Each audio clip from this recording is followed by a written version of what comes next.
Do you ever get a thought right before going to sleep that starts to gnaw at you? It can be a dreadful one that reminds you of your childhood's most embarrassing moment, or a doubtful question about the validity of your existence. You know, the usual kind. I'm sure you can relate as fellow humans, living in a world that's at a brink of an economic and global collapse. Okay, but jokes aside, well, kind of, I did actually have a thought that crept into my mind right as I was about to fall asleep the other night. And it rang in my ears, asking, what do I offer to the world? And it made me question things like my worth as an artist, the quality of it all, my daily output and effort that I put into my projects. Is it enough? Am I enough? Thus, I've decided to share my thoughts and opinions about this question with you, the viewer, to see if they'll resonate in any way. So, in order for me to try and answer the question, what do I offer to the world, as honestly as I can, I think I have to uncover the underlying motivation behind this question. Because it's no secret to me, or any of you watching, really, that I have. So what I'm really asking here is what I'm offering to the world even worth anything? And that's an even scarier question for me to answer, which I'm gonna try to do anyways. Now, the key word in this newly formulated question is worth. What even is that? And how do we as human beings determine what is worthy of attention, of any value to society, praise, or, a nice pat on the back? Well, it's kind of easy to answer that question in hindsight when we look at our history. If we stick strictly to art and its various forms, I think we can start to see that there are still, till this day, timeless pieces of art that people from all over the world visit yearly just to look at for a few minutes, like, for instance, the Sistine Chapel in Rome, the ceiling of which has been meticulously hand-painted by none other than Michelangelo, or the enormous collection of art displayed in the Louvre, or the long-standing Cathedral of Sagrada Familia, which isn't even finished yet. So, when looking at all of these examples through centuries, we can start to notice a certain set of values emerge from these pieces that connect them together and help carry them over to us through time. So to narrow things down for the sake of time and efficiency, I found two key elements that I believe we as human beings value the most concerning art and pretty much any man-made creation. And those are the novelty of an idea and the skill visible with which that idea was executed.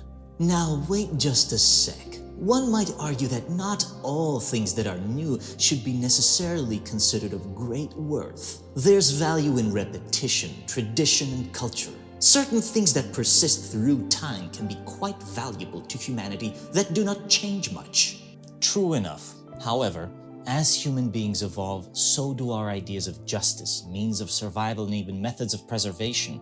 And even these seemingly timeless virtues were introduced to us by visionaries, prophetic individuals, and the like. And even after their introduction, I see a certain proclivity of humanity which is oriented towards progress, which is driven by our never-ending curiosity to explore the external and internal realities of this world. So maybe I should clarify. It's not just novelty for the sake of novelty that we find valuable. What truly lasts, what we deem worthy, is something that I would like to call transformative novelty, an idea or creation which emerges from something that we already know, but it shifts our understanding into something deeper, more expansive. Think of Impressionism.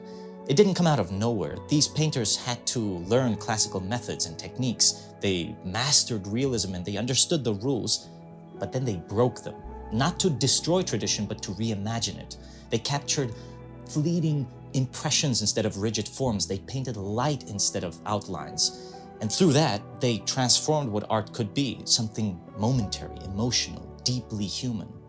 Alright, but what is this skill that is so necessary to execute these ideas? Does one have to be a master of their craft in order to be able to produce these supposed things of worth? Can an activist not inspire people even though they deliver their message with a shaky voice and a hunched-over posture? And can an artist not visualize their pain and suffering through ugly and disturbing means to express their truth?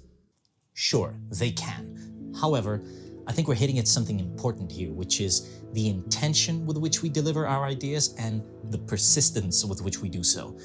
no great feat was achieved just by simply winging it. People can spend their entire lives dedicated to a single craft, and at the start they're most likely bumbling and mumbling fools who don't know any better. However, over time, they learn and gain experience and their skill emerges naturally. So being devoted to executing your ideas can show your sincerity without you ever pretending or thinking about appearing as someone with sincere quality. So to clarify my second value, it's your effort, sincerity, and devotion to executing your ideas that we as human beings value and find inspirational, worthy of attention and even emulation. You still haven't answered my question regarding beauty. Do you believe that the works of art that are presented in a disturbing manner, eliciting feelings of discomfort and displeasure, should be cast aside, or better yet, never to be acknowledged? Of course not, don't be so dramatic. However, I want to be clear. and still demonstrate to you the value of beauty. You see, it's not enough to just simply shock and disturb the viewer. We already have enough violence and turmoil in the world as is. It's also not a good idea to only soothe and comfort someone. That way one can become very docile and incapable of ever facing any difficulties and obstacles in life. What is important, I think, is for us to acknowledge the ugly parts of our humanity, our shadows, if you will, and find ways to transmute them into something meaningful and inspiring in a manner which also points towards the other side of that state, which, by comparison, is beautiful. And in its best version, you should be able to create art that comforts the disturbed and disturbs the comfortable. There's balance in that kind of approach. Fine. But answer me this. Are you really being honest about all of this, or is there an ulterior motive? Perhaps, could it be that you wish to be remembered and acknowledged as a great artist, more so than to be sincere with what you deliver and not worry about relevance and fame? Would you still make what you do knowing that no one would have ever watched it? I would like to believe that so long as I knew that I was contributing to something greater than myself, that I would be content with not being recognized or remembered for my skill and my efforts. Like, for instance, the numerous and anonymous stonemasons who have constructed one of the most marvelous sites that we still preserve till this day in the form of the Acropolis of Athens. But I would be lying to you if I were to say that deep down, I do not have even an inkling of a desire to be remembered or recognized.